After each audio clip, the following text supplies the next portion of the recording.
महाराणा प्रताप शिक्षा परिषद द्वारा संचालित महाराणा प्रताप महिला महाविद्यालय रामदत्तपुर और महाराणा प्रताप कन्या इंटर कॉलेज रामदत्तपुर के संस्थापक और इसे सींचने वाले ऐसे गोरक्षपीठ के द्वय गोरक्षपीठाधीश्वर ब्रह्मलीन महंत दिग्विजयनाथ जी महाराज और ब्रह्मलीन महंत अवैधनाथ जी महाराज के चरणों में इस महाविद्यालय परिवार की ओर से हार्दिक श्रद्धांजलि और उन्हें सत सत नमन। ये व्याख्यान हम उन्हीं अपने दो मनीषियों के चरणों में श्रद्धांजलि स्वरूप आयोजित करते हैं। ये हर वर्ष इस तरह के व्याख्यान होते हैं। महाराणा प्रताप शिक्षा परिषद की सभी संस्थाओं में होते हैं, अलग अलग तरह से होते हैं। कहीं 7 दिन का होता है, कहीं 2 दिन का होता है, कहीं 1 दिन का होता है। ये व्याख्यान अपने उस पूर्वज परंपरा को याद करने का व्याख्यान है। ये आयोजन अपने उस मनीषी परंपरा को स्मरण करने का आयोजन है जिनके त्याग और तपस्या के कारण हम ऐसी संस्था पाए हैं। ऐसी संस्था में हमें कार्य करने का सौभाग्य मिला है। ऐसी संस्था में हमें पढ़ने का सौभाग्य मिला है। इसलिए अपने सांस्कृतिक परंपरा के अनुसार हम चूँकि अपने पूर्वज परंपरा को कई दृष्टियों से स्मरण करते हैं। एक तो उन्हें स्मरण इसलिए करते हैं कि उनके प्रति हम कृतज्ञता ज्ञापित कर सकें। एक इसलिए स्मरण करते हैं कि हम उनके द्वारा किए गए कार्यों से सीख लें, प्रेरणा ले सकें और अपने वर्तमान को ठीक कर सकें, भविष्य की राह बना सकें। इसलिए भी स्मरण करते हैं कि अगर कोई गलती हुई है तो उन गलतियों से सीख ले लें, वर्तमान को ठीक कर लें, भविष्य की राह ठीक कर लें। और इसके अलावा भी बहुत सारे ऐसे अज्ञात भावनाएं हैं जिसके कारण हम इस प्रकार के आयोजन करते हैं।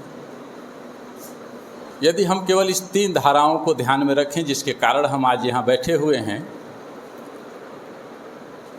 जिसमें हमने अपने श्रद्धांजलि गीत के माध्यम से अपने उन 2 गोरक्षपीठाधीश्वर के चरणों में अपनी श्रद्धांजलि अर्पित की है, तो ये तीनों पूरा तब होता है जब इस संस्था में कार्य करने वाले लोग, इस संस्था में जीने मरने वाले लोग, इस संस्था में तपस्या करने वाले लोग, इस संस्था में पठन पाठन करने वाले लोग सब अपने उन पूर्वजों के बारे में जानें, पढ़ें और उसका अनुशीलन करें। इस व्याख्यान में दिग्विजयनाथ जी महाराज का व्यक्तित्व और कृतित्व नहीं है। इस व्याख्यान में महंत अवैधनाथ जी महाराज के बारे में हमको कुछ नहीं बताना है। बताना है हमको इस पर ऐसे स्मृति व्याख्यान में उनके स्मरण में जो हम व्याख्यान करते हैं उसमें विषय अलग अलग तरह के होते हैं, बहुत सारे विषय। अभी तो एक गनीमत है कि आपका जो विषय है सीधे उनसे जुड़ा हुआ विषय हो जाएगा, हम और हमारी संस्था। लेकिन बहुत सारे ऐसे व्याख्यान होते हैं जिसमें विविध भारत की वैज्ञानिक प्रगति, इस विषय पर भी व्याख्यान होगा। अब उसमें दिग्विजयनाथ जी महाराज और अवैधनाथ जी महाराज को हम कैसे, तो स्मृति व्याख्यान में विषय जो होता है वक्ता उस पर बोलता है। हम इस माध्यम से केवल ये आग्रह कर लेते हैं कि अपने इस पूर्वजों को जानना चाहिए, पढ़ना चाहिए, समझना चाहिए। वो काम इस संस्था में या उनके द्वारा किसी भी संस्था में किया जाना चाहिए। और अवैधनाथ जी महाराज, दिग्विजयनाथ जी महाराज, गोरखनाथ मंदिर की यशस्वी महंत परंपरा, ये शिक्षकों को भी जानना चाहिए, विद्यार्थियों को भी जानना चाहिए, कर्मचारी भी जाने तो अच्छा है, लेकिन शिक्षक और विद्यार्थी इन्हें तो पढ़ना चाहिए, इन्हें तो जानना चाहिए। जब आप कई छोटे विद्यार्थियों को लग सकता है यहाँ छोटे विद्यार्थी से लेकर के और शिक्षक तक लोग हैं, तब लगेगा कि महंत अवैधनाथ जी महाराज पर तो इतनी मोटी मोटी पुस्तकें हैं, दिग्विजयनाथ जी महाराज पर मोटी पुस्तक है। विद्यार्थी सोचेगा कि हम अपना पाठ्यक्रम पढ़ेंगे कि दिग्विजयनाथ जी महाराज को पढ़ेंगे कि अवैध। सबके लिए पाठ्यक्रम सुनिश्चित है। विज्ञान में गति का सिद्धांत कक्षा 6 में भी पढ़ाया जाता है और गति के सिद्धांत को कक्षा 8 में भी पढ़ाया जाता है, हाई स्कूल में भी पढ़ाया जाता है, इंटरमीडिएट में भी पढ़ाया जाता है, बीएससी में भी पढ़ाया जाता है, एमएससी में भी पढ़ाया जाता है और इस पर रिसर्च भी होता है। ये एक उदाहरण मैंने दिया है। कोई भी विषय उठा लेंगे तो वो विषय कक्षा 6 से शुरू हो जाता है और अंतिम समय तक उसकी कोई सीमा नहीं है। जब तक काम करना है, जब तक पढ़ना लिखना है, तब तक पढ़ते लिखते रहिए। इतिहास में अशोक कक्षा 2 में भी पढ़ाए जाते हैं, कक्षा 6 में भी पढ़ाए जाते हैं, कक्षा 7-8 में भी पढ़ाए जाएंगे, या 6 में पढ़ा दिए गए तो 7-8 हो सकता है बचा लिया जाए, नहीं 6 में पढ़ा दिए जाएंगे तो 9 में पढ़ाए जाएंगे, फिर 10 में 12 में 11 में पढ़ाए जाएंगे, फिर बीए में भी पढ़ाए जाते हैं, एमए में भी पढ़ाए जाते हैं और उस पर रिसर्च भी होता है। तो उसी तरह दिग्विजयनाथ जी महाराज, अवैधनाथ जी महाराज या गोरक्षनाथ मंदिर की यशस्वी परंपरा को कक्षा 6 के विद्यार्थी को कितना पढ़ाना है, कक्षा 6 के नीचे के विद्यार्थी को कितना पढ़ाना है, कक्षा 9 के विद्यार्थी को कहाँ तक पढ़ाना है, 7-8 को, ये विद्यालय की एक योजना का हिस्सा होना चाहिए। यदि हम कर सकें, छोटे बच्चों को कहानी के रूप में, उनसे थोड़े बड़े बच्चों को थोड़े और अगले स्तर के रूप में, हाई स्कूल के विद्यार्थी को उसके ऊपर के स्तर के रूप में, जो प्लानिंग आपकी बनती हो, लेकिन अपने इस ऋषि परंपरा या पूर्वज परंपरा के बारे में अपनी भावी पीढ़ी को, वर्तमान पीढ़ी को भावी भविष्य के निर्माण के लिए जानना जरूर चाहिए। आज जब मैं कह रहा हूँ कि दिग्विजयनाथ जी महाराज और अवैधनाथ जी महाराज को जानना चाहिए, इसका मतलब ये है कि जो भारत की ज्ञान परंपरा है, जो भारत की ऋषि परंपरा है, उससे इस पीढ़ी को परिचित कराना वो शिक्षण संस्थाओं का दायित्व है, शिक्षण संस्थाओं का काम है। बीच के आज़ाद भारत के लंबे समय तक ये चीज़ें छूट गई थी, लेकिन अभी राष्ट्रीय शिक्षा नीति ने का फोकस इस पर है, जोर इस पर है। राष्ट्रीय शिक्षा नीति ने अभी जो चीज़ें हैं जो लगभग 7 से 10 साल में आने वाली हैं, कि हर विषय का जो पहला अध्याय है वो ये बताता हुआ होगा कि इस विषय में हमारे पूर्वजों ने क्या किया है, इस विषय से संबंधित हमारा पूर्वज कौन सा रहा है, हमारे ऋषि कौन से रहे हैं। ये हर रसायन का होगा, भौतिकी का होगा, गणित का होगा, किसी इतिहास का होगा, भूगोल का होगा, चाहे जो विषय होगा, उसका पहला अध्याय इससे जुड़ा हुआ होगा। तो मेरा आग्रह है कि बैठे हुए सभी विद्यार्थियों को शिक्षक न बताएं तो भी, यदि आप सर्च करेंगे तो आपके मोबाइल पर भी महंत दिग्विजयनाथ जी मिलेंगे और महंत अवैधनाथ जी मिलेंगे।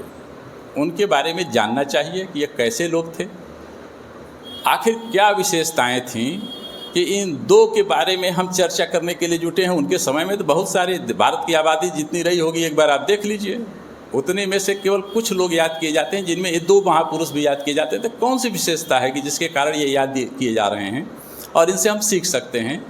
इसलिए मेरा आप सबसे आग्रह होगा, विशेषकर विद्यार्थियों से मेरा आग्रह है कि आज से लेकर के अभी आपने जो श्रद्धांजलि गीत गाई है, ये श्रद्धांजलि गीत गोरक्षनाथ मंदिर में होना है, 20 और 21 सितंबर को होना है। वहाँ उनकी महाराज जी लोगों की पुण्यतिथि मनाई जानी है। तो 21 सितंबर तक हमारा विद्यार्थी कम से कम दिग्विजयनाथ जी के बारे में, अवैधनाथ जी महाराज के बारे में 5 लाइन, 7 लाइन, 8 लाइन, 1 पेज में लिखने की तैयारी में रहे। हो सके तो विद्यालय को इस बीच में इस पर कोई ऐसा होमवर्क दे करके, कोई ऐसी प्रतियोगिता आयोजित करके ये कार्यक्रम कराना चाहिए, जिससे हर विद्यार्थी को अपने इन 2 महापुरुषों के बारे में, उनकी 5 अच्छी बातें हम जानें। एक आग्रह मेरा ये था। अब आपका मूल विषय हम और हमारी संस्था। अब हम और हमारी संस्था जब हम विषय लेकर के आते हैं तो इसमें 2 शब्द हैं, एक तो हम हैं, शब्द तो 3 होंगे ना, हम, हमारी, संस्था। तो हम माने एक हम हो गए और दूसरा पक्ष हो गया 2 शब्दों का, ये हमारी संस्था, यानी 2 वर्ग होंगे, 2 पक्ष होंगे, एक में हम हैं और एक में हमारी संस्था है। तो हम में कौन कौन लोग हैं, हम माने क्या। तो अभी हमारा विषय हम से शुरू हो रहा है, अभी चलते चलते मैं पर आएगा। तो जब हम कहते हैं कि हम और हमारी संस्था, तो हमें लगता है कि इस हम में को हम 5 हिस्से में बांट करके समझते हैं, जानने का प्रयास करते हैं। अब इसका क्रम कोई हो सकता है, इस क्रम को कोई कहीं से शुरू कर सकता है। हमने जो क्रम बनाया है वो क्रम है कि इस हम में के जो 5 हिस्से हैं जिससे मिल करके हम बनता है, उसमें पहला हिस्सा इस सभागार में बैठे हुए मैट के विद्यार्थियों का है। ये जो मैट पे बैठे हुए विद्यार्थी हैं, पहले हिस्से हैं उस हम के, और ये सबसे महत्वपूर्ण हिस्से हैं। दूसरा हिस्सा शिक्षकों का है। जब मैं शिक्षक कह रहा हूँ तो उसमें प्रिंसिपल को अलग करने की ज़रूरत नहीं है। प्रिंसिपल शिक्षक होता है, क्योंकि अगर वो शिक्षक ना हो तो प्रिंसिपल होगा ही नहीं। वो अर्हता है, उसकी योग्यता है कि वो 10 साल अगर, या 15, डिग्री कॉलेज में शायद 15 साल है, इंटर कॉलेज में शायद 10 साल या 8 साल, कितना है कोई बताएगा? इंटर में भी है। डिग्री कॉलेज में 15 साल शिक्षक होना जरूरी है, और इंटर में 8 साल पढ़ाए मैंने शिक्षक होना जरूरी है। इसका मतलब प्रिंसिपल शिक्षक होता है। तो प्रिंसिपल को शिक्षक जब मैं कह रहा हूँ तो सब 2 प्रिंसिपल बैठे हैं, वो अपने को उसमें मानते चलेंगे, इसलिए बार बार शब्द का प्रयोग न करना रहे। तो आप समझते रहें कि मैं शिक्षक जब कह रहा हूँ तो आप सब समाहित। दूसरा वर्ग हम में ये शिक्षक वर्ग है।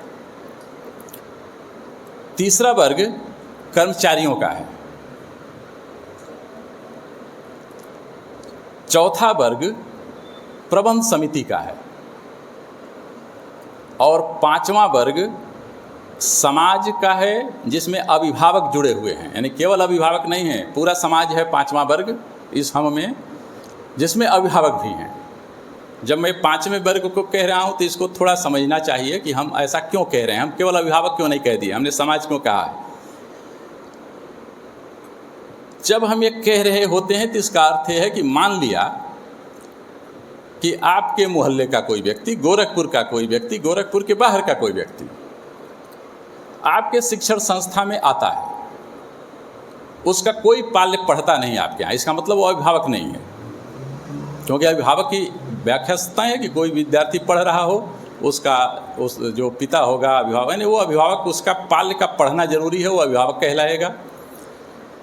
हमने मान लिया किसी का कोई विद्यार्थी पढ़ता नहीं है, लेकिन वो इस शिक्षण संस्थान में आता है। क्या वो इस शिक्षण संस्थान में घूमना चाहे तो हम उसे भ्रमण करने देंगे कि नहीं देंगे? क्या वो हमारे शिक्षण संस्थान के बारे में अगर वो जानना चाहता है तो हम उसे कुछ बताएंगे कि नहीं बताएंगे? क्या हमारे शिक्षण संस्थान के लिए वो कोई सुझाव देता है, अच्छा सुझाव है, तो हम उस सुझाव को ग्रहण करेंगे कि नहीं करेंगे? अगर वो हमारे किसी ऐसे मुद्दे की आलोचना करता है तो क्या उस आलोचना को सुनकर अपने को ठीक करेंगे कि नहीं करेंगे? उसका कोई मतलब नहीं है हमारे काले, वो समाज का एक सामान्य व्यक्ति है। हमें लगता है कि संस्थाओं को ऐसे लोगों को और महत्व देना चाहिए, ऐसे लोग हमारे लिए और महत्वपूर्ण होते हैं, क्योंकि उस व्यक्ति का तो कोई लेना देना आपके विद्यालय से नहीं है, फिर भी वो आकर के आपके विद्यालय में इतना कर रहा है। उसका कोई बेटा बेटी नहीं पढ़ रहा है। हो सकता है कि आगे भी उसकी योजना में है कि आपके विद्यालय में कोई उसका बेटा बेटी पढ़े भी ना, क्योंकि वो रहने वाला बस्ती का है, लेकिन वो आपके विद्यालय में आ रहा है, घूम रहा है, आपको 4 सुझाव दे रहा है, वो हमारे लिए और महत्वपूर्ण है। इसलिए समाज ये 5वां हिस्सा है, और ये मिल करके हम बनते हैं। अब जब ये 5 लोग मिल करके हम बनेंगे तो हम और हमारी संस्था, और बाकी दूसरा पक्ष साफ है, वो संस्था आपकी जो मैंने 2 नाम लिए, दोनों को मिलाकर एक मान लीजिए या 2 मान लीजिए, एक परिसर, एक आपकी संस्था हो गई, वो आप देख रहे हैं। अब इस 5 में यहाँ प्रबंध तंत्र नहीं है, यहाँ समाज नहीं है, हमें लगता है कर्मचारी भी नहीं है, कर्मचारी नहीं है, कर्मचारी भी नहीं होंगे, तो कर्मचारी भी नहीं है। अब 2 लोग यहाँ हैं, यानी विद्यार्थी है और शिक्षक हैं, इसलिए हम इन 2 पर केवल केंद्रित हो रहे हैं, बाकी 3 को छोड़ रहे हैं। हम 2 पर आ रहे हैं, विद्यार्थी और शिक्षक, यानी हम। लेकिन वो 3 मैं केवल इसलिए छोड़ रहा हूँ कि वो यहाँ बैठे नहीं, इसलिए उस पर समय क्यों हम लोग खर्च करें। और हमारी संस्था, अब जब हम ये कह रहे हैं कि हम और हमारी संस्था है, तो इसकी ज़रूरत क्यों पड़ी? ये विषय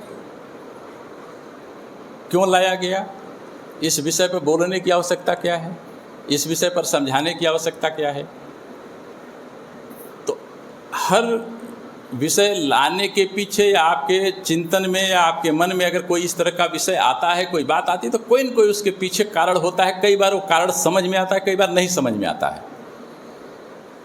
लेकिन वर्तमान युग में आज के शायद ये विषय आज से 20 साल पहले या 30 साल पहले उतना महत्वपूर्ण नहीं था जितना महत्वपूर्ण ये आज बना है। आज ये विषय इसलिए महत्वपूर्ण बना है कि शिक्षण संस्थाएं बहुत प्रोफेशनल हुई हैं। शिक्षण संस्थाएं व्यापारिक खांचे में खड़ी हो गई हैं।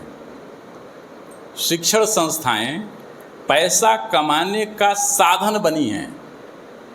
शिक्षण संस्थाओं में बड़ी संख्या में ऐसे लोग आ गए हैं काम करने, जो आज के 30 साल पहले शिक्षण संस्था में वो आता था जिसको अपना लुटाकर, अपना देकर विद्यालय चलाना होता था। वो अपना खेत दे देता था, अपना संपत्ति दे देता था, 5 लोगों को जुटा लेता था विद्यालय का। इसलिए उस समय के विद्यालय देखिए तो 2 कमरे में चलते थे, 3 कमरे में चलते थे, टूटे फूटे 5 कमरे में चलते थे। इस समय में आप विद्यालय पहले ही दिन जब खुलता है तो इतनी संपत्ति के साथ, इतने चकाचौंध के साथ, इतने तामझाम के साथ खुलता है कि ये प्रश्न खड़ा होता है कि क्या ये विद्यालय सेवा करने के लिए आया है, ये संस्था सेवा करने के उद्देश्य से आई है। और जब वो संस्था सेवा करने के उद्देश्य से नहीं आई है, व्यापार के माध्यम से आई है, तो वहाँ विद्यार्थी या शिक्षक, विद्यार्थी उसका उपभोक्ता हो जाता है और शिक्षक उस व्यवसाय का कर्मचारी हो जाता है। इसलिए शिक्षण संस्थाओं के स्वरूप बदले हैं, शिक्षण संस्थाओं के परिसर का वातावरण बदला है, शिक्षण संस्थाओं में शिक्षक का चरित्र बदला है, शिक्षण संस्थाओं में विद्यार्थी की सोच बदली है, शिक्षण संस्थाओं में हमारा आपका रहन सहन बदला है। और इसलिए शिक्षण संस्थाएं जो परिणाम देना चाहिए उसके बजाय उत्पादित माल बनाने लगी हैं या उत्पादित सामग्री बनाने लगी नहीं, और उन्होंने ह्यूमन रिसोर्स बनाना शुरू कर दिया, मानव संपदा बनाना शुरू कर दिया। लेकिन जब आप महंत दिग्विजयनाथ जी महाराज को पढ़ेंगे, जब आप महंत अवैधनाथ जी महाराज को पढ़ेंगे और जब आप महंत योगी आदित्यनाथ जी महाराज को सुनेंगे या उन्हें महसूस करेंगे, तब आपको एक अंतर दिखेगा। और वो अंतर यही होगा कि वे आधुनिक युग के इन शिक्षण संस्थाओं की तरह उनकी शिक्षण संस्थाएं नहीं खुली हैं। अगर जिस दिन ये नौबत आएगी उस दिन मैं जानता हूँ कि हमारी सभी शिक्षण संस्थाएं बंद कर दी जाएंगी, हम दूसरा काम शुरू कर देंगे। हो सकता है हम गौशाला शुरू कर दें जिस दिन ये नौबत आएगी। तो अभी हमारी शिक्षण संस्थाएं व्यापार के लिए नहीं आई हैं। महंत अवैधनाथ जी, महंत दिग्विजयनाथ जी महाराज ने कभी कल्पना नहीं किया होगा। वो 1932 में शिक्षण संस्था स्थापित कर रहे थे। उन्हें अभी देश गुलाम था, देश आज़ाद हुआ 1947 में। उस समय वो शिक्षण संस्था की स्थापना कर रहे थे। और तब से लेकर के अब तक आपसे हमारी शिक्षण संस्थाओं को देखेंगे तो ध्यान में आएगा कि हम अपने भारतीय संस्कृति के अनुरूप उसी परंपरा के आधार पर शिक्षण संस्थान चलाना चाह रहे हैं, जहाँ मनुष्य यंत्र बन करके न निकले, मनुष्य मनुष्य बन करके निकले। हम मनुष्य बनाने के लिए इतनी संस्था चलाना चाहते हैं। और जब हम एक कह रहे हैं कि हम मनुष्य बनाने के लिए संस्था चलाना चाहते हैं, तो कई बार शिक्षकों को ये भ्रम हो जाता है कि हम मनुष्य बनाने वाले हैं। इसलिए मेरा आग्रह है कि जो शिक्षक कारखाने से संपदा के रूप में निर्मित हुए हैं, वो भी मनुष्य बनने की प्रक्रिया में जुड़े हैं। हमारी संस्था में जब से आए हैं तब उसके बाद से, अगर वो पहले से किसी ऐसी शिक्षण संस्था से आए हैं जहाँ से मनुष्य बन के निकले हों, क्योंकि मनुष्य बनने के जो जगह हैं वो 3 जगहें हैं जहाँ से हम मनुष्य बन के निकलते हैं। पहली जगह अपना घर है, दूसरा घर के बाहर का सामाजिक परिवेश, समाज जिसमें हम रहते हैं, और तीसरा शिक्षण संस्थान है जहाँ से हम मनुष्य बनते हैं। तो अगर ये हम बने रहे हैं तो हमें कुछ नहीं कहना है। लेकिन अगर हम भी ऐसी शिक्षण संस्थाओं से होकर के निकले हैं जिन्होंने मनुष्य को एक यंत्र बनाया है, मनुष्य को आत्म केंद्रित, घोर स्वार्थी, अपने लाभ के लिए जीने मरने वाला पशुवत स्वभाव का एक जीव बनाया है, वो अगर हमारी संस्थाओं में शिक्षक के रूप में आए हैं तो वो भी इस मनुष्य बनने की प्रक्रिया का हिस्सा बने। और विद्यार्थी को मनुष्य बनने की प्रक्रिया का हिस्सा बनना ही है, उसे बनना ही होगा। तो जब हम ये कह रहे हैं कि हम उस मनुष्य बनने की प्रक्रिया के अंतर्गत हमारी शिक्षण संस्थाएं, हमारा काम अलग है, हमारा काम अन्य शिक्षण, इसलिए कई बार दूसरे शिक्षण संस्थाओं से तुलना करते समय हम इस मूल अवधारणा को भूलते हैं। इसलिए कई बार विद्यार्थी भी इसको भूलता है, उसका अभिभावक भी भूलता है, कई बार शिक्षक को भी ये नज़रअंदाज होता है। तब हमको लगता है कि दूसरे विद्यालय में तो ऐसे होता है, यहाँ क्यों नहीं होता। तो वो तो हमको समझ में आता है जो हमारे हित का विषय है, यानी जो हमारा नुकसान कर सकता है, नहीं मनुष्य बनाने के बजाय यंत्र बना सकता हो, वो तो हमको लेकिन बाकी जो मौलिक चीज़ें हैं वो ध्यान में क्यों नहीं आती। ऐसे में दो संस्कृतियों के टकराव पैदा होते हैं, दो कार्य पद्धतियों का टकराव पैदा होता है, और तब हमारे गेट पर भी अभिभावक उलझता है। तब हमारे गेट पर भी विद्यार्थी के मन में चलता है कि ऐसा क्यों है, ऐसा क्यों है, ऐसा क्यों नहीं हो सकता। क्योंकि वो अपने मित्र से पूछता है कि उसके विद्यालय में तो उसको शिक्षक टोकते नहीं हैं, यहाँ टोका जाता है। और विद्यार्थी को लगता है कि हम कक्षा 12 में पढ़ने वाले विद्यार्थी हैं, हमको हर बात में टोका क्यों जाएगा। तो जिन्हें टोका न जाना हो, ये विद्यालय वो नहीं है, वो उस विद्यालय में जाए जहाँ नहीं टोका जाना है। ये विद्यालय तो टोके जाने के नाते है, हमारी संस्थाएं तो वहाँ हैं जहाँ आप टोके जाएंगे, चाहे वो विद्यार्थी हो, चाहे कर्मचारी हो, चाहे शिक्षक हो, चाहे प्रबंधक हो, चाहे अभिभावक हो। ये तो बना ही इसलिए है कि आप कुछ भी खटकेगा तो आप टोके जाएंगे। अब अगर ये शिक्षण संस्था, एक तो हो गया कि हमारे शिक्षण संस्था का स्वरूप क्या है, वहाँ हम क्या करने के लिए अपनी शिक्षण संस्थाएं चलाते हैं। अब इस शिक्षण संस्था में हमारी भूमिका क्या होगी। अगर ये शिक्षण संस्था में हम हैं तो हमारी भूमिका क्या होगी। तो हमारी भूमिका दो रूपों में होती है। एक हमारी भूमिका इस रूप में होती है कि एक शिक्षण संस्थान है, हम उसमें फीस देते हैं, हम उसमें अपने पढ़ाई की, हम इसको थोड़ा और साफ शब्दों में कह दें तो विद्यार्थियों को समझ में आसानी से आ जाएगा कि हम अपने पढ़ाई की कीमत देते हैं, पैसा देते हैं कि भाई हम पढ़ेंगे, हमारी ये अपने पढ़ाने की कीमत ले लीजिए, ये आपकी कीमत है, हमने जमा कर दी और हम पढ़ने आए हैं। तो अगर संस्था ऐसी जगह आपके लिए है कि हमने उसको कीमत देकर अगर हम पढ़ने आए हैं, तब ये हमारी संस्था नहीं हो सकती। तब एक केवल एक संस्था हो सकती है जिस संस्था को हमने खरीदा है, जिस संस्था में हम पढ़ने आए हैं, और तब वो संस्था विद्यार्थी की शर्त पर चलेगी क्योंकि हमने पैसा दिया है। लेकिन अगर ये हिस्सा नहीं है, हिस्सा है दिग्विजयनाथ जी द्वारा या महंत अवैधनाथ जी महाराज द्वारा स्थापित और पुष्पित और पल्लवित और योगी आदित्यनाथ जी महाराज द्वारा संचालित शिक्षण संस्था अगर है, तो वहाँ आपके पैसे की हमारे लिए रत्ती भर कीमत नहीं है। आपके पैसे के लिए इस विद्यालय खुला भी नहीं है, इसलिए आप न आए तो अच्छा है। हमने इस विद्यालय में फीस हम इसलिए लेते हैं, शुल्क हम इसलिए लेते हैं कि हम आपको जितना आप पर हम खर्च कर पा रहे हैं उसमें कुछ और मिलाकर आप पर खर्च कर सकें। हम आपसे फीस इसलिए लेते हैं कि खैरात के रूप में कहीं ऐसा न हो कि शिक्षण संस्था हमारी खैरात मान करके यहाँ आने वाले लोग उसके महत्व को भी न समझें, इसलिए भी फीस लेते हैं। हम आपसे फीस इसलिए भी लेते हैं कि आप अपनी उस पढ़ाई के मूल्य को समझ सकें, लेकिन हम बिके हुई संस्था नहीं है आपके लिए। जिनको इस बात का भ्रम हो, उन विद्यार्थियों से मेरा आग्रह है कि उनके लिए अन्य संस्थाएं हैं, वहाँ जाना चाहिए। जो समझ पा रहे हो, कुछ छोटे बच्चे भी पता नहीं हमारी इस बात को समझ पा ही रहे होंगे, क्योंकि मैं बोल तो रहा हूँ सामान्यतः बहुत आसान शब्दों में, कि अगर आपको लगता हो कि आपकी फ़ीस के कारण आप यहाँ पढ़ रहे हैं और हम आपकी फ़ीस से खरीद लिए गए हों, तो ये भ्रम छोड़ दीजिए। हमें पैसे की ज़रूरत नहीं है। हमारे प्रबंध तंत्र के को एक भी पैसा अपनी संस्थाओं से नहीं चाहिए, वो अपनी संस्थाओं पर खर्च करता है। यहाँ का आय व्यय उठा करके पूछ लीजिए तो अंदाज़ा आपको लग जाएगा कि आप जितना फीस देते हैं उससे अधिक हमारा आपके निर्माण पर, आपके कंप्यूटर लैब पर, आपके बाकी लैब पर, आपके हाल पर खर्च हो जाता है। हम खर्च करते हैं आपके ऊपर, आपकी फीस उसका एक छोटा सा हिस्सा है। इसलिए अगर हम संस्था में उपभोक्ता के रूप में नहीं आए हैं, अपने घर की तरह अगर हम संस्था में पढ़ने आए हैं, तब ये संस्था हमारी संस्था होगी। ये संस्था हमारी संस्था भी क्यों है? ये अच्छा होता है कि देश की सभी संस्थाएं इस भाव से चलती हैं, हमारे नहीं कि हर संस्थाएं अगर चलती तो अच्छा होता। कारण क्या है?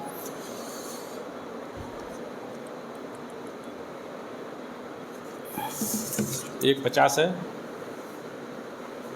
150।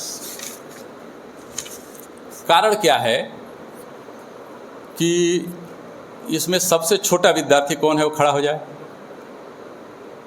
चलिए, ये तय नहीं हो पा रहा होगा कि छोटा कौन है, कोई एक खड़ा हो जाए, कोई विद्यार्थी खड़ा हो जाए। ये भी तय नहीं हो पा रहा कि ठीक है, वहाँ माइक जा सकता है क्या? है व्यवस्था हो तो ठीक है, आप यहाँ बुला दीजिए, तुम यहीं आ जाओ।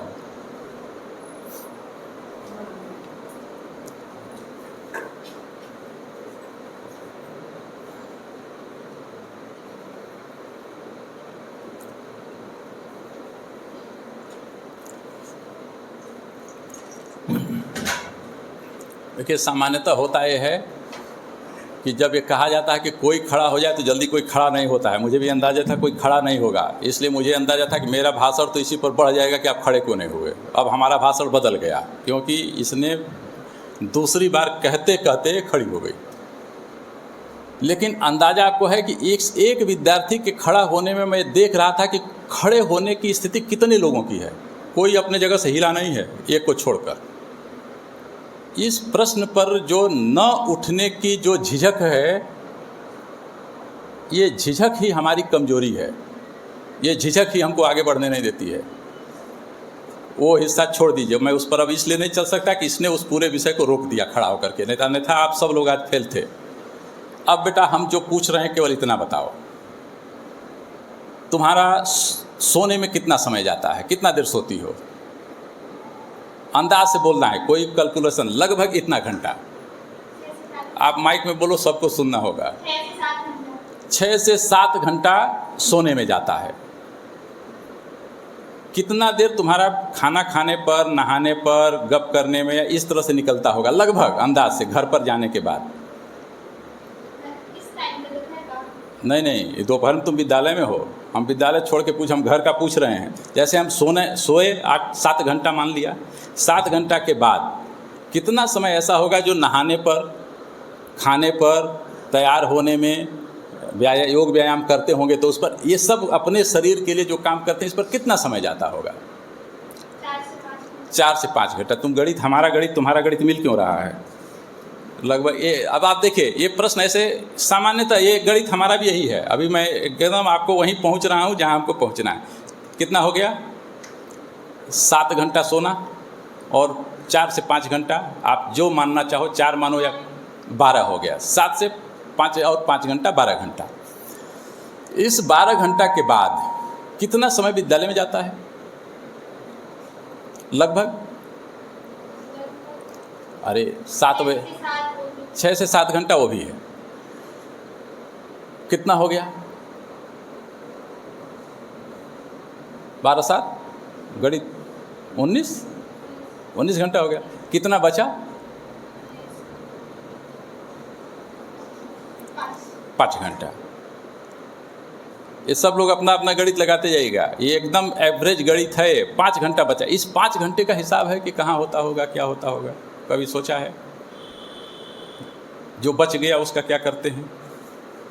सुबह में थोड़ा 1 घंटा या 1.5 घंटा पढ़ाई हो जाती है। हाँ, और फिर रिटन वर्क रात में होता है। रिटन वर्क जो भी लिखना रहता है, मैंने वो भी पढ़ाई का मान लो ना, तो 1-1.5 घंटा सुबह पढ़ाई चला गया, 1-1.5 घंटा शाम की पढ़ाई का चला गया, 3 घंटा और पढ़ाई में गया, 2 घंटा बचा, उसका क्या होता होगा? वो इधर उधर चला जाता होगा। ठीक है, चलो बैठो। यही गणित हमारा भी है। ये आप नहीं खड़ा होते तो भी मैं यही गणित बताता। ये कोई ऐसा नहीं है जो आप में से कोई न बता सकता हो। आप खड़े क्यों नहीं हो रहे थे? क्यों आपको लग रहा था पता नहीं क्या पूछा जाएगा, पता नहीं क्या होगा। अब जो खड़ा हुआ वो तो लीड कर गया, वो तो हमारे पैरेलल खड़ा है। वो मैंने जो मैं जानता हूँ वो जान। तुम्हारा नाम क्या है? हैं? समृद्धि गुप्ता। समृद्धि किस क्लास में हो? ये 8th में। अब समृद्धि गुप्ता तो हमारे पैरेलल खड़ा है, क्योंकि जितना हम बता रहे थे वही उतना वो बता रही थी। अगर एक खड़ा न होती तो समृद्धि गुप्ता हमारे समानांतर तो नहीं आती, और इनके अलावा आप में से कोई हमारे बराबर तो नहीं खड़ा हुआ। ये झिझक कई बार हमको बढ़ने नहीं देता है, और इसलिए जब अपनी संस्था में जब हमारी भूमिका का प्रश्न खड़ा होता है तो यही झिझक अच्छे काम करने से हमको रोक देता है, क्योंकि हमको समझ में नहीं आता है हम क्यों करें, बाकी लोग तो नहीं कर रहे हैं। कोई काम एक कर सकता है, अकेले कर सकता है।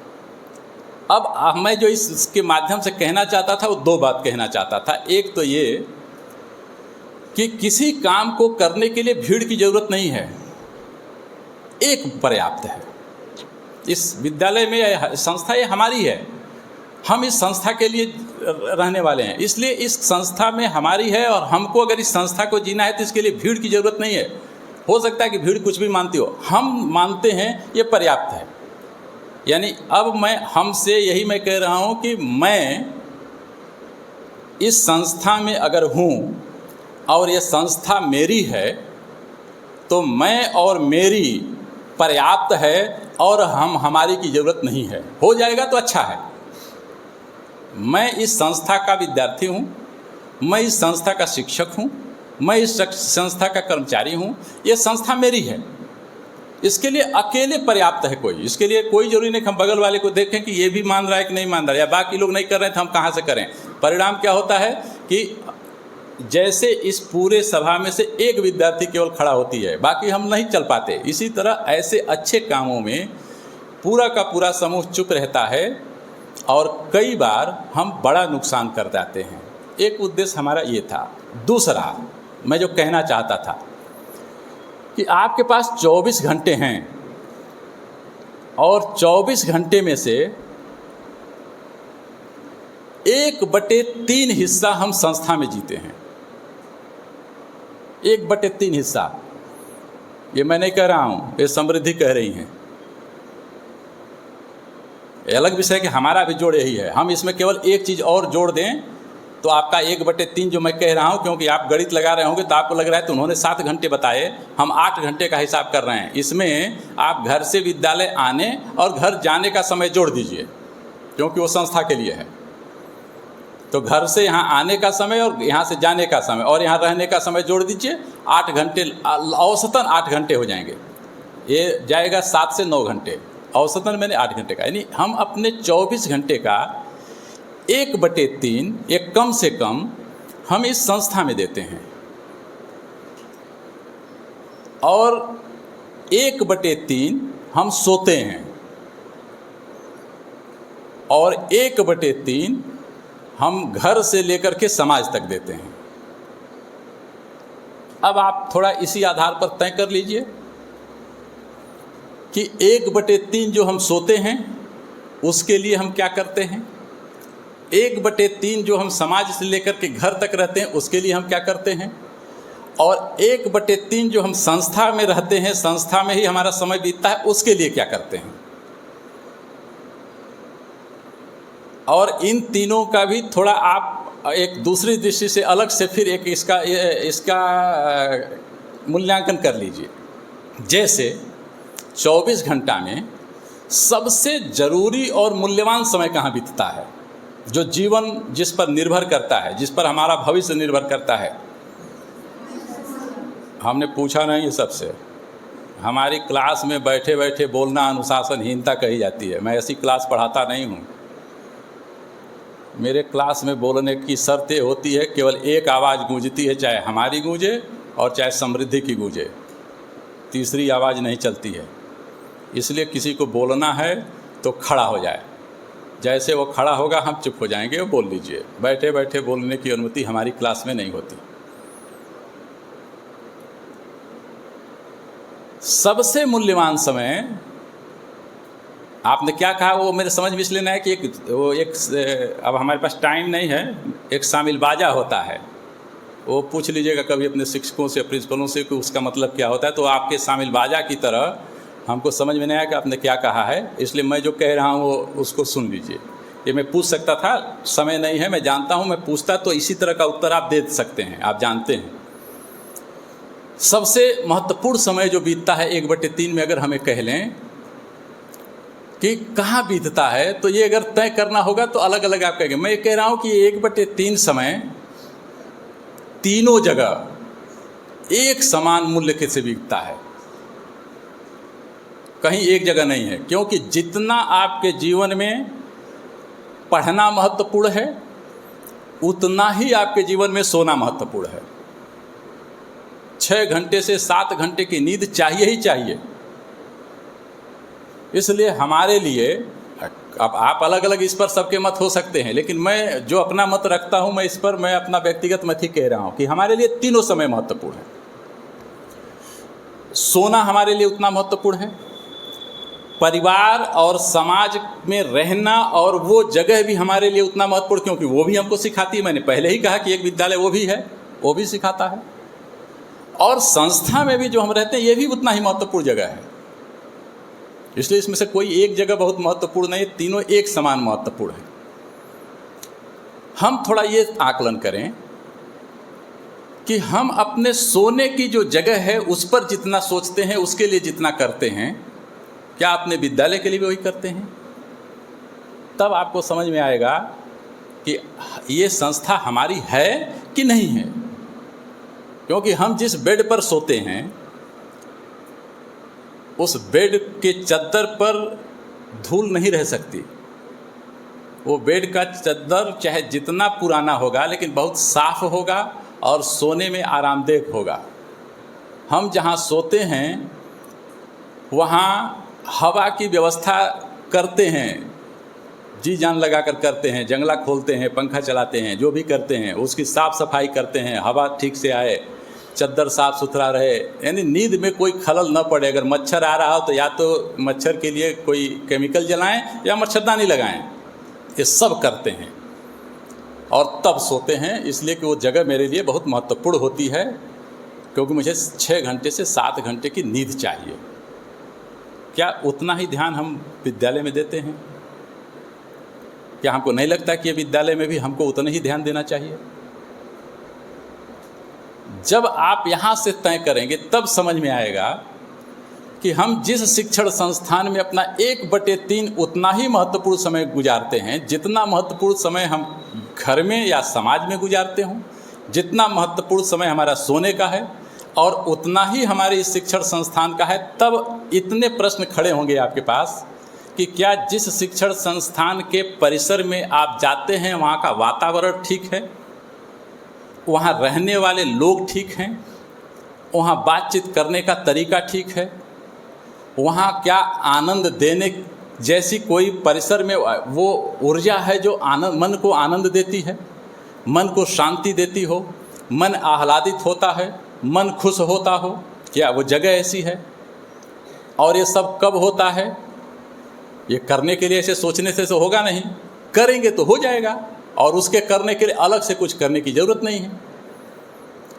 अगर ये कैंपस साफ सुथरा है, स्वच्छ है, अगर ये कैंपस हरा भरा है, पेड़ पौधे प्रकृति के गोद में चल रहा है, अगर दीवारें आपसे बात कर रही हैं, आपसे बोलचाल रही हैं, अगर यहाँ का परिसर आपके साथ संवाद कर रहा है, अगर यह परिसर में बिजली और पानी जैसी मूलभूत आवश्यकताओं की उपलब्धता भी है और उनके साथ अन्याय भी नहीं है, यानी अनावश्यक वो दुरुपयोग भी नहीं की जा रही हैं। अन्यथा जिस कैंपस में बिजली और पानी का दुरुपयोग होगा उस कैंपस में सुख और शांति होगी, इसकी कल्पना नहीं करनी चाहिए, क्योंकि आप प्रकृति के साथ अन्याय करते हैं। इसलिए उस कैंपस में क्या पानी और बिजली के साथ वही संवेदना है जो संवेदना हमारे साथ होनी चाहिए, किसी जीव के प्रति होनी चाहिए? क्या इस परिसर में कोई पशु या पक्षी अगर है तो उसके प्रति हमारी वही संवेदनाएं हैं जो संवेदना हम अपने प्रति चाहते हैं? तब वह परिसर आपको वो मूल्यवान टाइम या समय जो आप रहते हैं उस मूल्यवान समय में सब कुछ दे देगा, सिखा देगा। और अगर यह परिसर का वातावरण ऐसा नहीं है, आपके डेस्क और टेबल पर धूल पड़े हैं, आपके कमरों के फर्श पर धूल है, आपके कक्षा में अगर जाले लगे हैं, आपके परिसर में पेड़ पौधों के साथ अगर अन्याय हो रहा है, वो तोड़े जा रहे हैं, वो मरम्मत किए जा रहे हैं, अगर बिजली और पानी का दुरुपयोग हो रहा है, तो आप इस कल्पना को मत करिए। आप जब मैं कह रहा हूँ तब यहाँ शिक्षक, विद्यार्थी सभी शामिल हैं कि आपको कोई सुख और शांति मिलने का रास्ता आपने अपने लिए खोल रखा है, वो आप बंद करते चले जा रहे हैं। इसलिए अगर प्रसन्न रहना है, अगर पढ़ाई करनी है, मैं इसीलिए बार बार पढ़ाई पर अब आ रहा हूँ, अगर पढ़ाई करनी है, क्योंकि जब तक ये नहीं होगा तब तक पढ़ाई नहीं हो सकती। वो ठीक है, आप रट करके परीक्षा पास हो सकते हैं, आप यहाँ से मार्कशीट और अपनी डिग्री लेकर के निरर्थक कागज़ लेकर के जा सकते हैं, लेकिन अगर जीवन जीने की कला लेकर के यहाँ से जाना है, अगर जीवन में किसी भी जगह तक पहुँचना है और अगर आपको मुक्ति के मार्ग तक जाना है, तो आपको इस परिसर को ऐसा परिसर बनाना होगा जो परिसर आपको वो वातावरण दे सके जिसकी मैंने चर्चा की है, और तब आप पढ़ाई शुरू कर सकते हैं। तब वहाँ से पढ़ाई शुरू होती है। क्योंकि जिस सरस्वती जी की आराधना आप रोज करते हैं, अभी भी किया है कार्यक्रम से, वो सरस्वती जी धूल में बैठ कर आके बैठेंगी, हम तो बैठ ही नहीं सकते, तो सरस्वती जी कहाँ से आके बैठने वाली हैं? इस भ्रम को क्यों पालना चाहिए? और अगर ज्ञान की अधिष्ठात्री देवी माँ सरस्वती का वास इस कैंपस में नहीं है, तो आप पढ़ा रहे हैं ये कल्पना क्यों करनी चाहिए, और आप पढ़ रहे हैं ये क्यों सोचना चाहिए? इसलिए ज्ञान की अधिष्ठात्री देवी माँ सरस्वती का वास इस परिसर में तब होगा जब मैंने जितनी बातें कही हैं ये इस परिसर में लागू। और ये लागू कहाँ से होता है? एक विद्यार्थी से शुरू होता है। इसके लिए जरूरी नहीं कि हम शिक्षक ठीक है, हो सकता है कि शिक्षक ये न मानता हो सकता है कि प्रिंसिपल के ही आचरण में न दिखता हो। इसका अर्थ थोड़ा है कि हम नहीं कर सकते हैं। हमने तो कहा कोई खड़ा हो जाए, कोई खड़ा होने में तो समृद्धि गुप्ता खड़ा होती हैं, हम क्यों नहीं शुरू कर सकते? इसलिए किसी को अच्छे काम के लिए किसी को देखने की जरूरत नहीं। अच्छा काम अगर हमको लगता है कि शुरू होना चाहिए तो हमसे शुरू हो सकता है। अकेले हम पर्याप्त नहीं करने के, हम करेंगे, बाकी का देखा जाएगा, बाकी अपना करें या न करें। इसलिए अगर विद्यार्थी तय कर ले इस परिसर में, और विद्यार्थियों में भी केवल कुछ विद्यार्थी तय कर ले, 50, 10, 15, 25, एक से शुरू होगा, ये एक तय करेगा, फिर 5 तय करेंगे, फिर उनके साथ 10 की टीम खड़ी होगी, फिर 15 की टीम खड़ी होगी, 20 विद्यार्थी तय करेंगे। और 20 विद्यार्थी अगर तय कर लें अपने मन से कि इस कैंपस को ऐसा रखना है, तो उसके बाद विद्यार्थी आपके साथ खड़ा होगा, आपके पीछे खड़ा होगा, क्योंकि अच्छी चीज़ सबको अच्छा लगती है। खराब व्यक्ति भी अच्छे का सम्मान करता है, अपराधी भी सन्यासी का सम्मान करता है।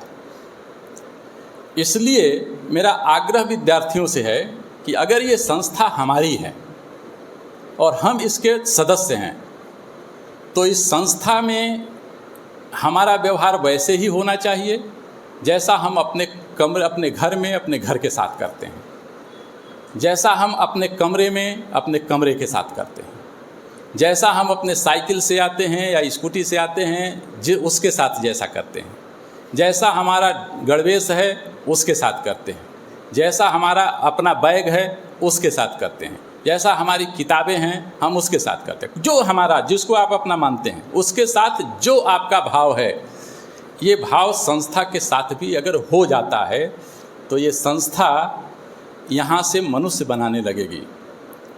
और ऐसी संस्था को बनाने के लिए विद्यार्थियों से मेरा मुख्यतः आग्रह रहता है कि आप इसकी प्रतीक्षा मत करिए कि इसको शिक्षक करने वाला है। ये आपसे शुरू हो सकता है, एकदम छोटे विद्यार्थी से शुरू हो सकता है। यहाँ पर कुछ विद्यार्थी इंटर कॉलेजों में अनुशासन के लिए प्रभारी बनाए गए। उनको क्या नाम दिया है? प्यूपिल लीडर। शुरू किया कुछ विद्यार्थियों ने, लेकिन वो विद्यालय की योजना ने बनाया, उन्होंने शुरू किया। विद्यार्थी काम तो कर रहा है और बेहतर काम कर रहा है, किसी शिक्षक से खराब काम नहीं कर रहा है। कई में तो हमें लगता होगा कि शिक्षक से वो अच्छा अनुशासन में काम कर रहा होगा। विद्यार्थी कर सकता है और इसके लिए आप ये मत मानिए कि प्रिंसिपल तय करेंगे, शिक्षक। हमारा काम ये होगा, हम इस विद्यालय में गंदगी नहीं करेंगे। हम अपने कक्षा में पहुंचेंगे तो अपना टेबल या डेस्क ठीक कर देंगे, सीधा करके बैठ जाए। पूरा उबड़ा खाबड़ा टेढ़ा टेढ़ा हम अपना सीधा करके बैठ गए। दूसरा एक, अब हम सीधा करेंगे तो अकेले बैठेंगे नहीं, 3 विद्यार्थी और बैठेंगे। सीधा तो हमने किया, अब ये सोचिए कि हमने किया, ये क्यों बैठेंगे, जाने दीजिए, आप एक सीधा करके बैठ जाइए। दूसरा आया तो एक ने अपना और सीधा कर लिया। पता चला कि अगर उस कमरे में 30 डेस्क बेंच हैं और 90 विद्यार्थी बैठता है तो 30 विद्यार्थी केवल अपना अपना ठीक कर दें तो 30 डेस्क बेंच ठीक हो गया। कोई शिक्षक पढ़ाने पहुंचा और उसको लगता है कि बैठने का क्रम थोड़ा देखने में ठीक नहीं है, कितना देर लगेगा, 1.5 से 2 मिनट। एक बार वो कह दे कि भैया अपना अपना तो सीधा कर लो, अपना अपना सीधा हो गया, कमरे में एक अनुशासन दिखेगा। इसलिए किसी भी विद्यालय में अनुशासन के लिए प्रिंसिपल को, टीचर्स को काम करना पड़े। मान लीजिए अभी वो विद्यालय में वो परिसर नहीं है, ऐसा कैंपस नहीं है जो आपको मनुष्य बना दे, क्योंकि अभी तो डंडा लेकर के एक शिक्षक खड़ा है। हम अपने से अनुशासित रहेंगे, हम अपने से ठीक रहेंगे। हम अपने अभिभावकों से कहेंगे कि भाई विद्यालय ऐसा चलता है, ऐसा है, आप आइए तो ठीक से आइए, नहीं तो मत आइए, आपके आने की ज़रूरत नहीं है। हमारा टीचर्स हमारे लिए अभिभावक का काम कर रहा है, वो रहेगा। मेरा समय पूरा है। भारत माता की जय।